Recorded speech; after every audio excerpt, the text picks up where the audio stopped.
बाबा साहब का मिशन है, वो कारवां है, वो चल पड़ा है। जी। वो उत्तर प्रदेश हो चाहे पूरा देश हो, जी।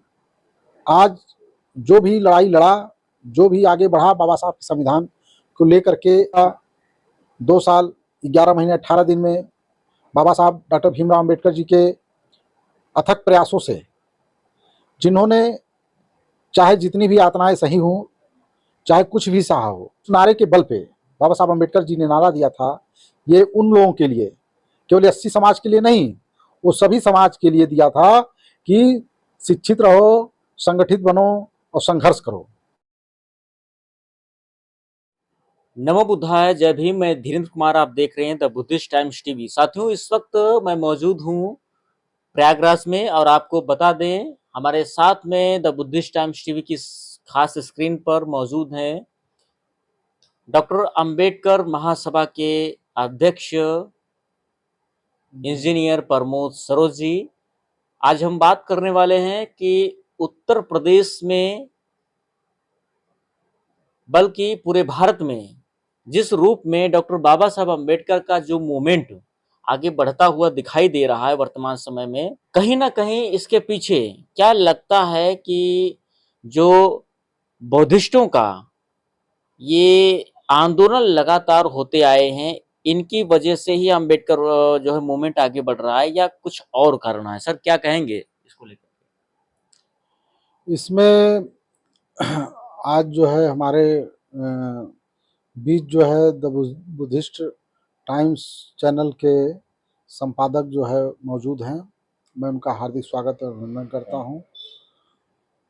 इसमें आज जो है बाबा साहब का जो मिशन है, उस पे बात करने के लिए आज मैं आपके बीच उपस्थित हूं। इसमें यह कहना है कि जो बाबा साहब का मिशन है, वो कारवां है, वो चल पड़ा है।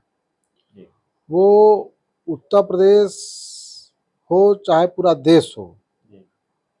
आज जो भी लड़ाई लड़ा, जो भी आगे बढ़ा बाबा साहब के संविधान को लेकर के, लोगों ने चुनाव में अपना जो भी किया, लेकिन आज नहीं कर रहा है। आज सरकार के भरोसे पूरी जनता को छोड़ दिया है।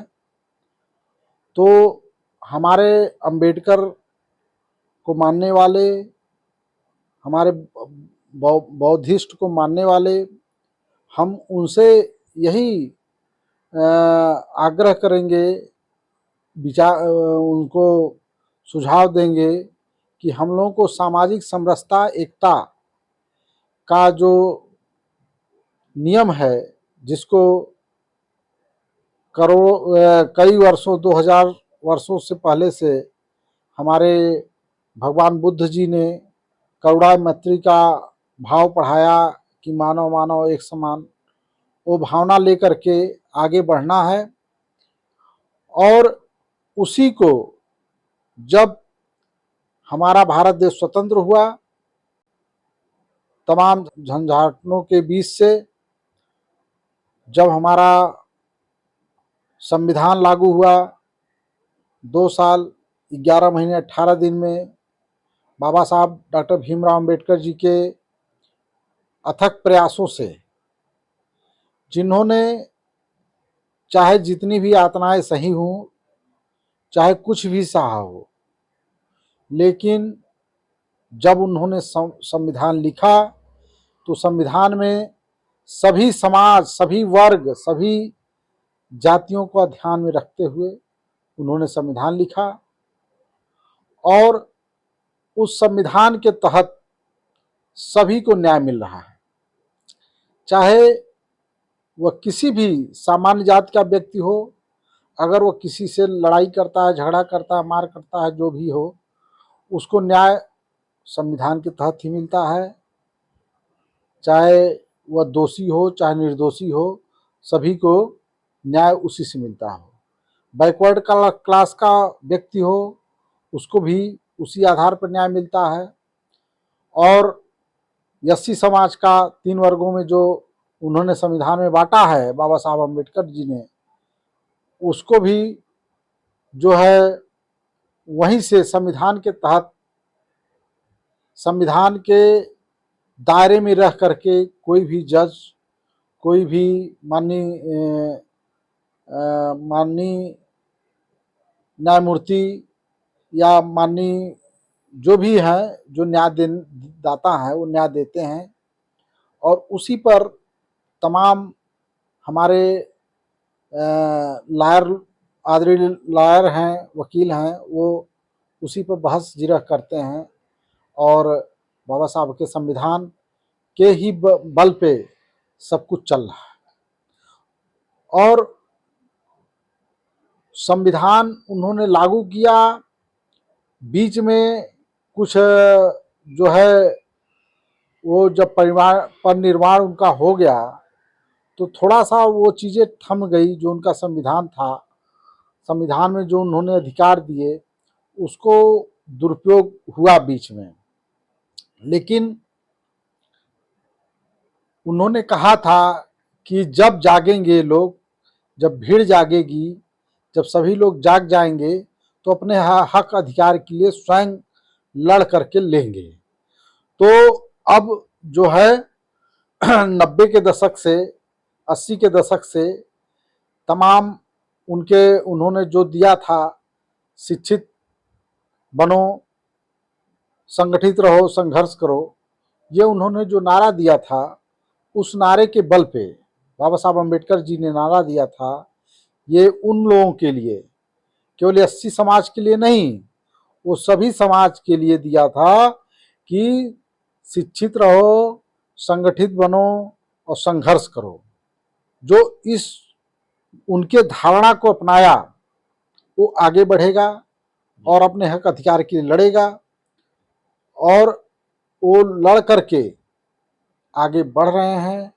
अपना आज हर जिले में, हर ब्लॉक पे हर समाज के लोग ग्राम प्रधान बन रहे हैं, हर समाज के लोग बीडीसी बन रहे हैं, हर समाज के लोग ब्लॉक प्रमुख बन रहे हैं, हर समाज के लोग एमपी एमएलए हर जिले में बन रहे हैं। हाँ, तो ये बाबा साहब के संविधान के तहत हो पाया है और उनके संविधान के से ही हुआ है। तो हम जो संविधान लिखे हैं बाबा साहब अम्बेडकर जी, डॉक्टर भीमराव अम्बेडकर जी, वो संविधान उनका एक मानव जीवन के लिए एक आशीर्वाद है।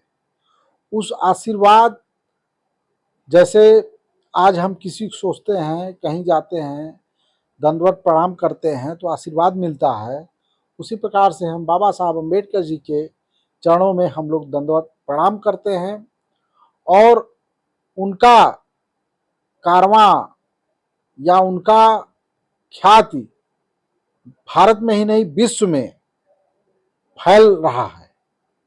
और अभी बहुत ज़्यादा समय नहीं हुआ, 1950 में लागू हुआ था उनका संविधान और आज जो है 74-75 साल हो गए जो है लागू हुए। अभी ये जैसे जैसे सतत बीतेगा, जैसे जैसे और समय बीतेगा और लोग इस संविधान को पढ़ करके आगे बढ़ेंगे और उनका विचार और उनका जो